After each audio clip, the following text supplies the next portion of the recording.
অভিষেক পালিয়ে যাচ্ছে, অভিষেক পালিয়ে দিচ্ছে। কিন্তু অভিষেকের চোখের যে ডিফেক্টটা সেখানে তো মারা কি করলে তো চোর শুনতেই হবে। ওই আমাকে তো কেউ চোর বলেন। আমি এখন স্বাভাবিকভাবে চলাফেরা করতে পারি। মমতাদি তখন ঘুমাচ্ছে, মানে ও হয়তো বলে মমতাদিকে দিদি টুকি, আমি তিলোত্তমাই বল আর অভয় বল আনিসি, তুমি তো আমাকে বিচার দিতে পারলে না। শুভেন্দু অধিকারী আমার থেকে বয়সে ছোট, আমি শুভেন্দু অধিকারীকে পরে ধরে পেলাম, বাবা তুই যে সরকারটাকে আমাদের কাছে প্রতিপন্ন করার চেষ্টা করছিস, সেই সরকার যেন তো সফল হয়, সে প্রচেষ্টা যেন তো সফল। যুক্তিতক্কের বড় একটা প্রোগ্রাম হয়, টিভি দেখি, তাতে অভয়ের মা এসছে। সন্তানহারা মা তো, সবাই তাকে সান্ত্বনা দেওয়ার চেষ্টা করছে। আমার মেয়ে ছোট, বলে মা আজকে জানো তো তিলোত্তমার হ্যাপি বার্থডে। বাবা তুই তিলোত্তমাকে ইসে মানে উইশ করিস? হ্যাঁ মানে উইশ করবো না, আমি তো ফার্স্ট উইশ করেছি, কারণ উনি নেতাজিগুলো তাই। উনি যদি আমার মতো সাধারণ মানুষ হতে তাহলে ওনাকে নিয়ে বিতর্ক হতে। উনি নেতাজি বলেই তা, যার জীবন ত্যাগে শৌর্য, গৈরাগ্যে গৈরিক এবং দাসত্বের শৃঙ্খল মোচনে উৎসর্গিত। জয় তুলিতা। আর্জি করে যে মেয়েটি রেপ প্লাস মার্ডার হয়েছে, কেউ বলে অভয়া, কেউ বলে তিলোত্তমা। শুভেন্দু অধিকারী বাংলায় এত বড় মানে ভালো মুখ্যমন্ত্রী, এত বড় না, এত ভালো মুখ্যমন্ত্রী বাংলা অনেকদিন পারেনি। মমতা গোখলে বলতেন what Bengal things today India things tomorrow. Suvendu কিন্তু বাংলাকে সেই পথেই নিয়ে চলছে। দেন ভাই আমি তো এখন ভোটে এই বছর ভোটে লড়িনি, আর ভোটে লড়লে হয়তো জিততাম। আমার এই সরকারের প্রতি আস্থা আছে, যে কোনো আন্দোলনের মাধ্যমে তো সমাধান হয়, ওদের দাবিটা ন্যায্য, আমি এর বেশি কিছু বলতে পারবো। কাদা ছুঁড়লে তো আর কারোর প্রাণহানি হয় না, সম্মানই হয় না। মমতাদি একবার আমার গুনগুন শুনে বলেছিলেন, তুই গান করতে পারিস তো, মানে করিস তো, তোমাকে শুনিয়ে গান শুনে আমি তো তোমাকে করি, মানে আরাম দেওয়ার চেষ্টা করি। উড়িষ্যা থেকে নির্মল ঘোষকে গ্রেপ্তার করা হয়েছে, প্রসঙ্গ অভয়াকাণ্ড, 2 বছর অতিক্রান্ত, কি বলবেন? অভয়া মানে আর্জি করে যে মেয়েটি রেপ প্লাস মার্ডার হয়েছে, কেউ বলে অভয়া, কেউ বলে তিলোত্তমা। আমি যুক্তিতক্কের বড় একটা প্রোগ্রাম হয়, টিভি দেখি, তাতে অভয়ের মা এসছে।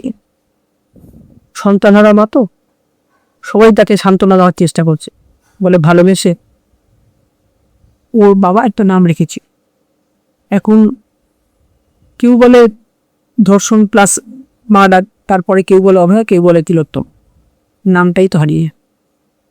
আমিও তো একজন মা, আমার খুব সেদিন ব্যথা লেগেছে।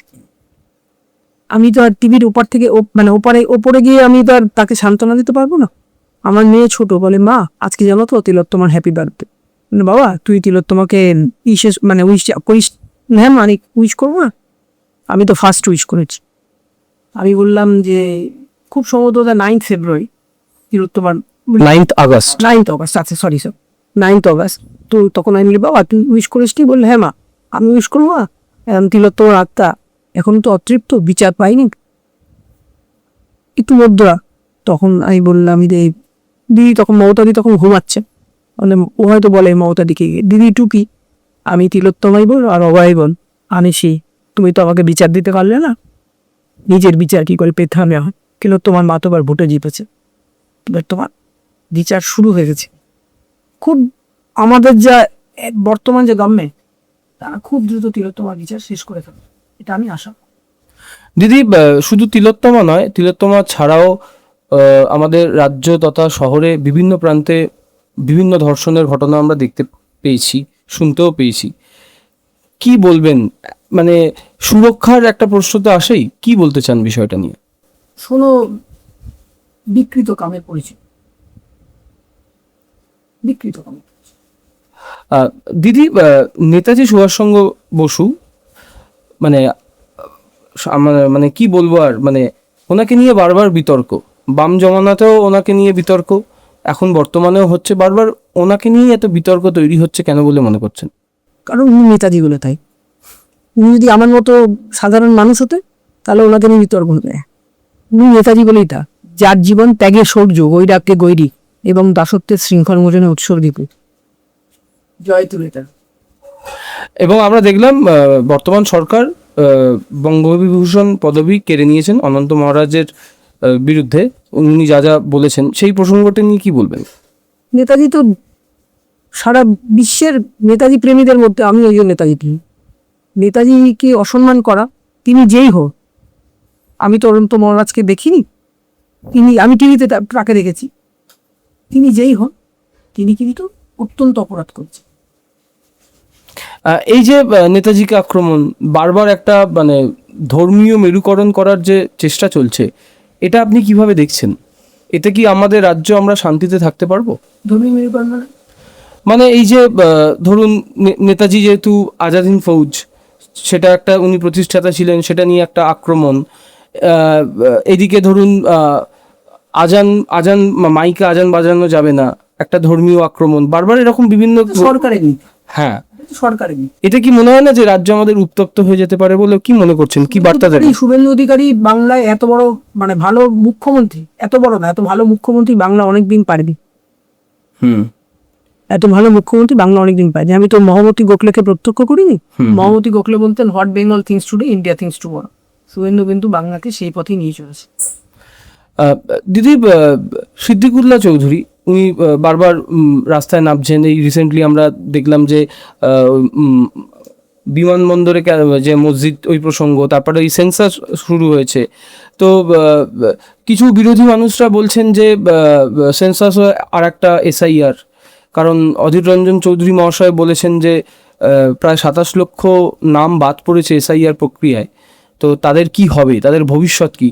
এই প্রসঙ্গগুলো আপনি আমাদের বর্তমান সরকারকে কি বার্তা দিতে চাইবেন, কি বলবেন, তাদের উদ্দেশ্যে কি করণীয় উচিত? SIR কিন্তু একটা প্রসেস, স্পেশাল ইনভেস্টিগেটিং, আমি তো অত ভালো ইংরেজি বলতে হয় না, investigating special intensive revision, special intensive revision, SIR বলো আর স্যারই বলো।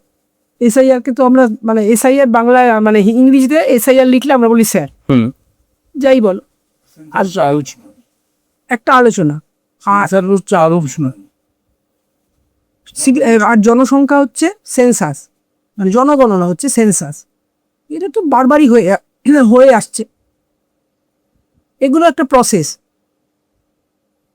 দেন ভাই, আমি তো এখন এই বছর ভোটে লড়িনি, আর ভোটে লড়লে হয়তো জিততাম। আমার এই সরকারের প্রতি আস্থা আছে। এই সরকার, তুমি দিল্লিতে গেছো কিনা আমি জানি না, নিউ দিল্লিতে ঢোকার পথে রাজধানী এক্সপ্রেস একটা জায়গায় দাঁড়ায়, সেটা হচ্ছে তিলক ব্রিজ বলে একটা স্টেশন। তিলক ব্রিজ আসলেই আমরা বুঝি নিউ দিল্লি ইজ কামিং। তিলক ব্রিজের ওপর থেকে যখন ট্রেনটা যায়, তখন দেখি হাজার হাজার ছেলে মেয়ে, তারা বাইকে করে হোক স্কুটারে করে হোক, তারা তাদের কর্মস্থলের দিকে যাচ্ছে। এই সরকার কিন্তু, শুভেন্দু অধিকারী সরকার কিন্তু সে পথেই বাংলাকে নিয়ে ফেলছে। আমরা ওই যে আমি বললাম, মহামতি গোখলে বলতেন what Bengal thinks today India thinks tomorrow. আবার আমরা শুভেন্দু অধিকারী মেতে সেই বাংলাকে দেখতে পাচ্ছি। দিদি, CJP পার্টি, ককরোচ জনতা পার্টি, ওদের দীর্ঘ একটা আন্দোলন আমরা দেখলাম, তার ফলপ্রসূত কেন্দ্রীয় শিক্ষামন্ত্রী পদত্যাগ করলেন। জেনজিদের জন্য বা ওদের জন্য কি বলবেন? আমি তো এই CJP পার্টিটা আমি এই প্রথম তোমাদের মাধ্যমে শুনছি। অনেকেই তো আমার, এটা কিন্তু খুব সংবেদনশীল একটা কি বলে বিষয়। ঠিক আছে, যে কোনো আন্দোলনের মাধ্যমে তো সমাধান হয়, ওদের দাবিটা ন্যায্য, আমি এর বেশি কিছু বলতে পারবো। দিদি, আমার শেষ প্রসঙ্গ মমতা বন্দ্যোপাধ্যায় এবং অভিষেক বন্দ্যোপাধ্যায়। এই রিসেন্টলিও মমতা বন্দ্যোপাধ্যায় বলেছেন ওনাকে আক্রমণ করা হচ্ছে বারবার, ব্যক্তিগত আক্রমণ। বা অভিষেক বন্দ্যোপাধ্যায়ের ক্ষেত্রে চোখের ডাক্তারের যে চিকিৎসার জন্য উনি আমেরিকা যেতে যাচ্ছিলেন, মাঝখানে খারিজ হচ্ছিল, এখন 3 সপ্তাহের জন্য উনি যেতে পেরেছেন। কি বলবেন যে আমাদের দেশে কি চিকিৎসা হয় না, নাকি ওনাকে বিদেশে যেতেই হতো? অভিষেক পালিয়ে গেছে, অভিষেক পালিয়ে গেছে, কিন্তু অভিষেকের চোখের যে ডিফেক্টটা সেখানে তো মারা।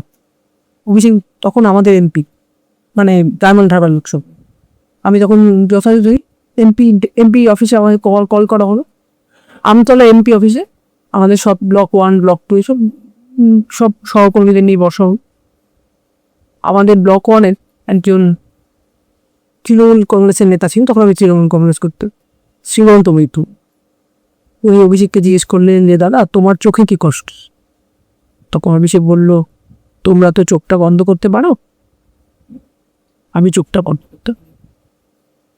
তখন আমি ওকে ছোট থেকে দিয়েছি, আমি ওকে বাবা বলতাম বা বাবু বলতো, না বাবা তুই কেন তাহলে হায়দ্রাবাদ লক্ষ্মী প্রসাদ অপথালমিক ইনস্টিটিউটে দেখাস না। ও যেন প্রথম শুনলাম আমার কাছে, সঙ্গীজি তুই জানো ওই হায়দ্রাবাদ লক্ষ্মী প্রসাদ ইনস্টিটিউটের ডাক্তার জান, উনি তো আমাদের সালকাছিয়াতেই বড় হয়েছেন বা এরকম আমার এমএলএ একদিন দেখাশোনা করতেন, বোরাদার বন্ধু। বলে আমার যদি দরকার হয় তাহলে তোমার শুনতে পাই। তাহলে আপনি যে মানে কি মনে হচ্ছে উনি কি ফিরে আসবেন? মানে একটা সাধারণ মানুষ বা ওনার যে 16টা কেস চলছে, তার মধ্যে 3টি কেসের 31শে অগস্ট অব্দি রক্ষা কবরজও আবার দেওয়া হচ্ছে। সাধারণ মানুষ কিভাবে দেখবে বলে মনে করছেন? কারণ সাধারণ মানুষ তো বিচার ব্যবস্থার উপর একটা আস্থা রাখে।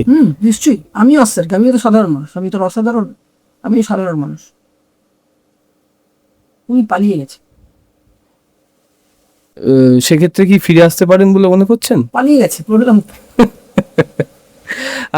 মমতা বন্দ্যোপাধ্যায় প্রসঙ্গে কি বলবে? আপাতত পালিয়ে গেছে মমতা বন্দ্যোপাধ্যায়। মমতা বন্দ্যোপাধ্যায় বারবার বলছেন যে আমাকে ব্যক্তি আক্রমণ করা হচ্ছে, আমাকে বাড়ি থেকে বেরোতে দেওয়া হচ্ছে না, বেরোলেই আক্রমণ, চোর চোর বলা হচ্ছে।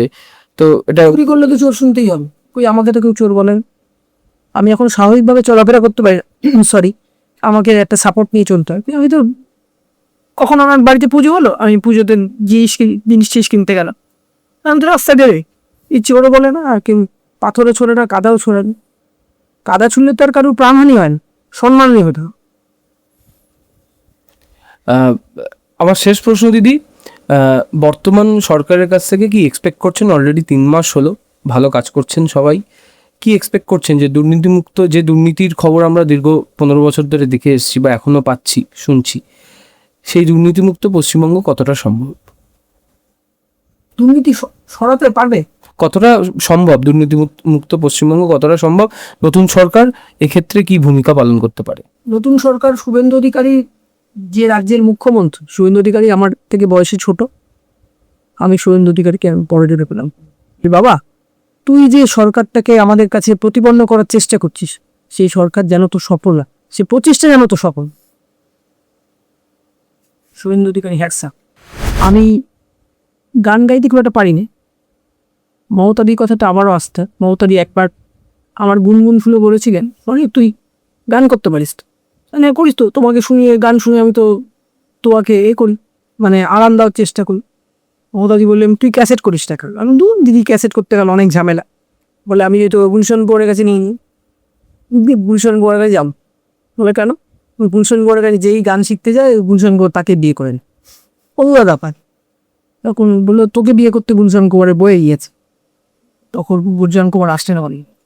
আমি তখন যদি ক্যাসেট হয়, সুপ্ত ইচ্ছা মানে টি সিরিজের গুলশান কুমারজি ক্যাসেট করতো, আমি গুনগুন করে গান গাইছি। তখন গুলশান কুমার শুনলেন দাঁড়িয়ে, আমাকে বললেন ইংরেজিতে you know only Bengali song.